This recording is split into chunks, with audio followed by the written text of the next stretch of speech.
रोज रोज नाश्ता काय बनवायचा हा सगळ्यांनाच प्रश्न पडत असतो. तर आपण आज अगदी सोप्या पद्धतीने गुजराती हांडवो बनवणार आहोत. त्यासाठी आपण अर्धी वाटी रवा, अर्धी वाटी बेसन, थोडासा टोमॅटो बारीक चिरून घेतलेला आहे, त्यानंतर थोडंसं गाजर घेतलेलं आहे बारीक किसून, व 2 ते 3 हिरव्या मिरच्या बारीक चिरून घेतलेल्या आहेत.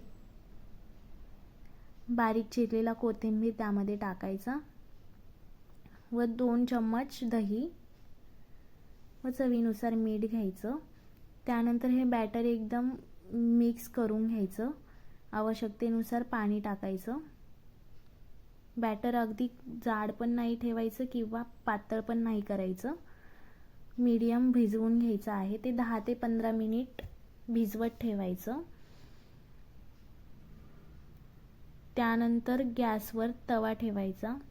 तवा तापल्यानंतर त्याला तेल टाकून जिरे व मोहरीची फोडणी द्यायची.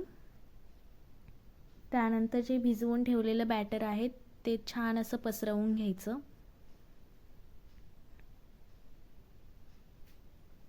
व मीडियम फ्लेमवरती भाजून घ्यायचं. यामध्ये मी कमीत कमी भाज्या ॲड केलेल्या आहेत. तुम्हाला पाहिजे तेवढ्या तुम्ही त्यात ॲड करू शकता. पाहू शकता आपला हांडवो तयार आहे. रेसिपी आवडल्यास लाईक व शेअर नक्की करा. धन्यवाद.